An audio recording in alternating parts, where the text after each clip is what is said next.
In this video, I will discuss how monetary policy and the supply of money might affect investments. Now on your screen, you should see the United States Treasury here. This is a picture of the Federal Reserve Bank, so I'm going to refer to this as just the Fed. It was created in 1913, and it's made up of 12 regional banks in different locations of the country. So 12 locations such as San Francisco, Atlanta, Georgia, Cleveland, New York. And I'm going to show here in a moment how this Fed, which is an independent bank, or independent of the U.S. government, U.S. Federal Treasury, attempts to control the money supply using monetary policy. Now, I'm going to come over here and I'm going to draw a graph you should be familiar with in macroeconomics. Put interest rates over here. I'm going to put amount of money here, and I'm going to draw my demand line here, and I'm going to draw my supply line perfectly vertical, and I'm going to call that supply, and that could be supply of cash, M1.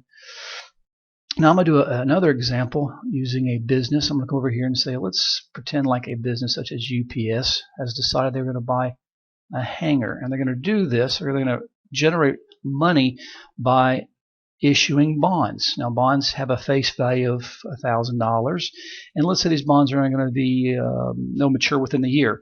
So they're going to sell these bonds for $800, and they're going to go to a group of people, and these people are going to say, yeah, I'll buy that bond because in 1 year I get $1,000, so I made $200 on my $800 investments. Therefore, I've made a 25% return. So the next day, another person shows up. The second person here goes, well, I missed all the fun. I missed all the bonds issued. Will you sell me that bond for $800? This person's going to say, absolutely no, but I'll sell it to you for $900. This person, if they decide to do that, is going to make $100 over their $900 investment, and their rates have now went down. So in essence, this is kind of the method by which our Fed does it. So keeping this example in mind, let's go ahead and increase the money supply to here. So we see we have increased the money supply, and the rates have went down. Now how do they do this? Well, here's the Fed, and they do this in the secondary market. They purchase in the secondary market various bonds, treasuries, and remember these are secondary, so these are seasoned, as we refer to as seasoned bonds. So they expand their balance sheet by buying these bonds. So there's the cash flowing away, and they purchase these bonds, and the bonds. So in essence, this is kind of what's happening here. The rates will go down, and the cash has increased. In essence, I'll try to do a little highlight down here of what is going on. Let's grab a color. Let's grab this color here.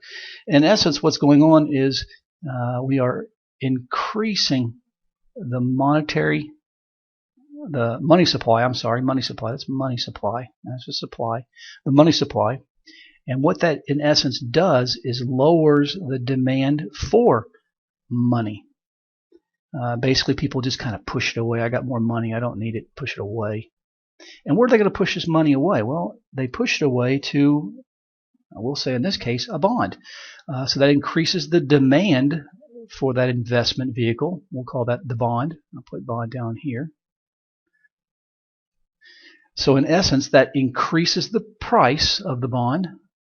Increased the price. It went from 800 to 900. Increased the price, and it lowered the yield. It lowered the yield. It went from 25 to 11 here.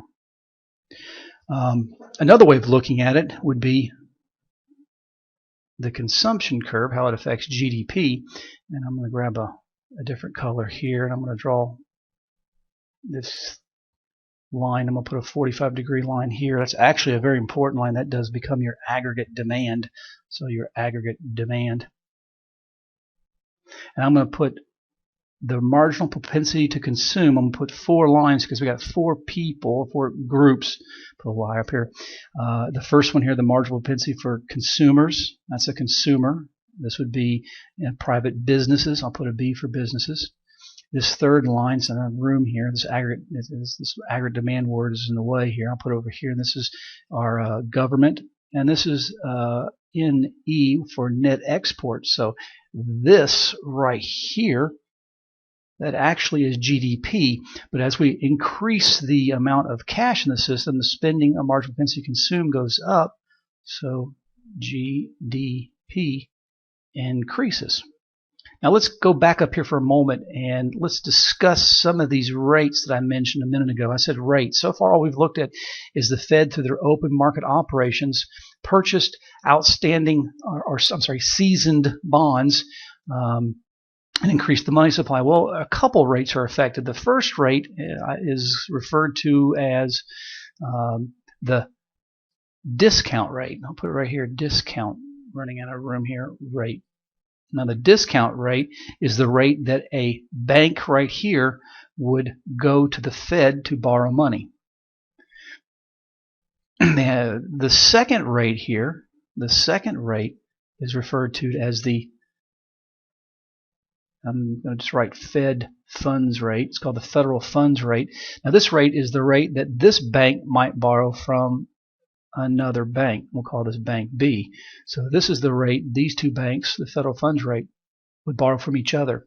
Now there's a third method by which I might increase the monetary supply of money, monetary policy, and that's the Fed's control on this bank and how much they control of currency for reserves. So let's say, for instance, this bank has to keep 10% of all its money. So let's say these people here go to this bank here and put all their money they make in it. Let's say they put $100. Well, this bank doesn't have to hold in reserve $100. Let's say that the reserve ratio is 10%. This bank, in essence, can then loan out $90. So another neat little trick the Fed has is this reserve ratio can be changed to, say, 8%. If it's changed to 8%, now they can loan out $92. And that extra $2 increases the money supply. So this is kind of a smaller bat, if you will, to increase the money supply. Now, the one thing the Fed has to think about when they do this, we do everything on this screen for one reason: to put more money in the system, to get businesses borrowing, to get the economy back on its feet if it was in a recession. What happens if this goes on too long is we see something referred to as inflation. Now, if inflation happens, what the Fed will do is the exact opposite. They'll shrink the money supply, trying to control inflation. Now, inflation is the single greatest threat to currency. Now, how does all this affect stock and bond valuations? Well, first of all, if you remember, when we value a bond, there's a coupon price that we determine. Part of that coupon price is based upon interest rates such as the real risk-free rate, and I'll put RF for real risk-free rate. Now that's affected by this whole thing, so the valuation of a bond is affected by this. How about if we look at the capital asset pricing model? Again, the real risk-free rate is there as well, so that's affected. Overall, inflation and does have interest rates does have a significant negative effect on equity valuations, bond valuation. However, it does affect industries differently, so you have to look at the industry in itself.